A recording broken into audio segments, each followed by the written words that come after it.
वर्ष रमाबाई आंबेडकर नगरात मनसेचं आंदोलन. कचऱ्यानं तुडुंब भरलेल्या नाल्यावरती मनसेने आंदोलन केलंय. मनसे आणि स्थानिकांच्या पालिकेविरोधात जोरदार घोषणाबाजी देखील बघायला मिळते.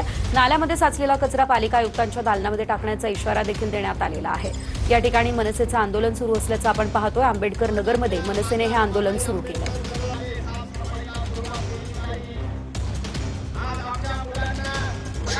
या संदर्भात अधिकचे अपडेट आमचे प्रतिनिधी गणेश थोरात यांच्याकडून घेऊयात. गणेश, आपण पाहू शकतोय या ठिकाणी मनसेनं आता हे आंदोलन सुरू केलेलं आहे. त्यांच्या नेमक्या मागण्या काय आहेत? महाराष्ट्र नवनिर्माण सेनेचा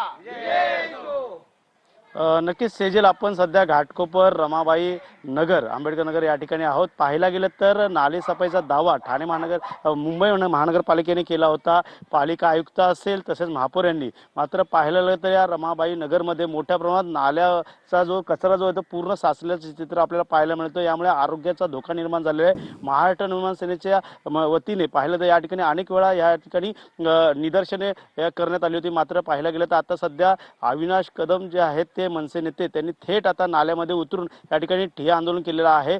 जोपर्यंत हा नाल्यातला कचरा हटत नाही तोपर्यंत असंच आंदोलन सुरू राहणार आहे. येणाऱ्या काळात अनेक वेळा अल्टिमेट दिलं होतं, मात्र आता सध्या जर हा कचरा उचलला गेला नाही तर थेट आयुक्तांच्या दालनात टाकलं जाईल. मात्र या संदर्भात आता पाहिलं गेलं तर या ठिकाणी कंत्राटदारांनी ज्या पद्धतीने काम करायला पाहिजे त्या पद्धतीने काम या ठिकाणी करताना दिसून येत नाही. पूर्णतः महाराष्ट्र निर्माण सेनेच्या वतीने सर्व कार्यकर्ते, पदाधिकारी, महिला देखील या स्थानिक सर्वजण या नाल्यामध्ये आता उतरायला सुरुवात होत आहे. पाहिलं तर जागोजागी ढीग साचलेले आहे कचऱ्यांचं. त्यामुळे नक्कीच या ठिकाणी कचऱ्याचं साम्राज्य झालं. हा नाला म्हणावा का कचऱ्याचा ढीग म्हणावा, डम्पिंग ग्राउंड म्हणावा, असाच प्रश्न निर्माण झालेला आहे. पाहायला गेलं तर या ठिकाणी आता नाल्याच्या संदर्भात, नाले सफाई संदर्भात पालिका आयुक्त काय पाऊल उचलणार, महापौर ऋतू तावडे या संदर्भात कशा प्रकारची दखल घेणार हे देखील. अगदीच धन्यवाद तुम्ही दिलेल्या सर्व सविस्तर अपडेटसाठी.